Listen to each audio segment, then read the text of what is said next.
My name's Budge. I have a property just outside of Yakandanda in northeast Victoria, and we own 200 acres here and lease another 70 acres next door.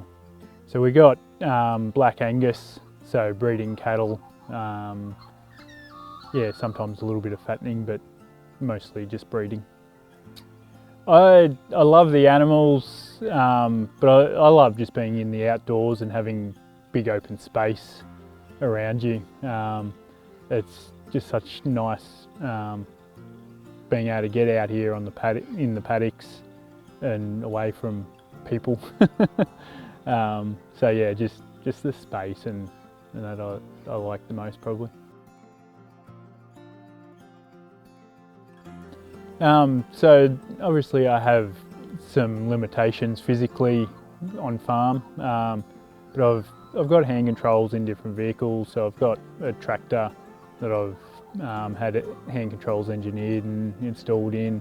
I've got side by side with hand controls so I can drive that around. And then just planning what you're doing as far as trying to limit how many gates you have to open and close, because that's one big thing that adds a lot of extra work, getting in and out of vehicles to open gates. So just a bit of forward thinking and planning of what you're doing to limit that kind of stuff.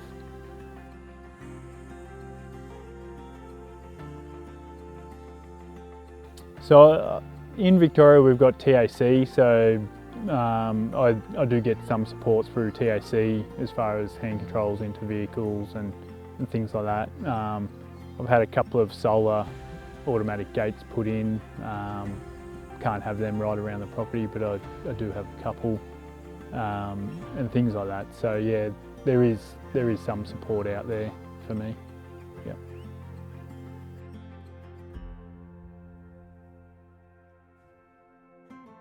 Some of the biggest challenges are just looking outside the box and trying to discover ways that you're still going to be able to operate and do things in a safe way.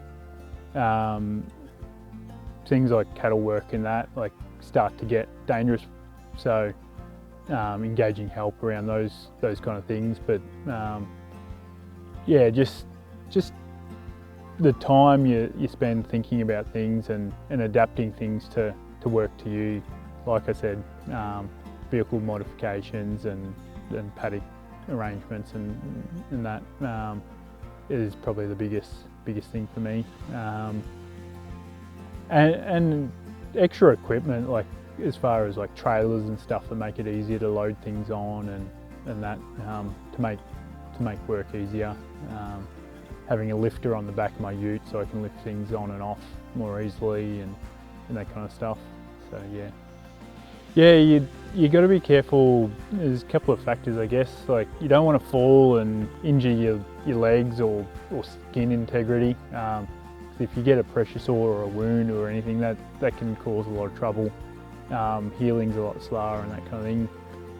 Even scratching your legs as you're dragging them around, those kind of things. So you got to be extra careful on that kind of thing. But then you got to be safe as far as your shoulders and longevity too, because I guess when you're young and fit and you can drag yourself around more easily, you tend to overdo it. I'm getting to a point where I'm feeling it a little bit in my shoulders these days, so just being conscious of your shoulders and the longevity of them. They're doing a lot more work than what they're designed to do. So yeah, the way you transfer and get yourself in and out of vehicles and machinery and stuff.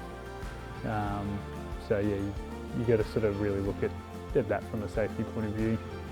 Yeah, small repairs on fencing and things like that I can do. I'm a bit slower. I can't walk a fence line as quick as you can as an able body, but I can do small repairs and that. And then when it comes to more major stuff, building new fences and that, I generally engage help, whether it's friends, family or contractors. I do get support around that kind of thing as well, so yeah.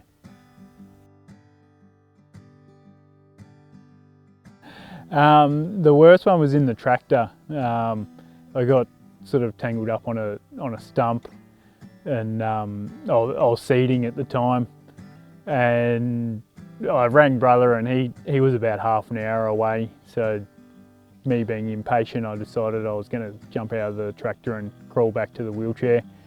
And it didn't seem too far from where I was, but once I made it about halfway, bloody army crawling along the wet, dewy ground, I realised it was a lot further than I anticipated. And by the time I got to the wheelchair, I didn't have the energy or strength in my arms to lift myself from the ground up to the wheelchair. So I had to sit there and wait 10 minutes to get the strength and energy back to actually get back into the wheelchair anyway. So that's probably the worst one I've had. Yeah, it's just, again, sort of thinking about what you're doing and trying to do it in a safe way, which is always difficult by yourself, let alone being in a wheelchair. And yeah, I've had instances where I got side by side stuck, and rather than having to push up and down the paddock too many times to get multiple vehicles out, it was hook a trailer up so that you could, once I pulled it out, I could load it on and tow it home, and that kind of thing. So yeah, just sort of trying to limit how much work there is pushing up and down paddocks. For other people involved in ag with disabilities, I'd say just be willing to have a go and think outside the square. And for other people in the industry that don't have disabilities, is to be willing to give someone with a disability a go and see what they are capable of, because sometimes you might be surprised how much someone can still do. It might be done a little bit differently, or you might have to adapt a few things, but yeah, I think there's still a lot in the ag industry that people with disabilities can still do and achieve. It's a good industry that I feel like can still be productive and produce something at the end of the day. So yeah, and just being out a place like this, like how can you not love it? Apart from when it's cold and wet and rainy, that they can get difficult. But yeah, it's great. It's a great industry.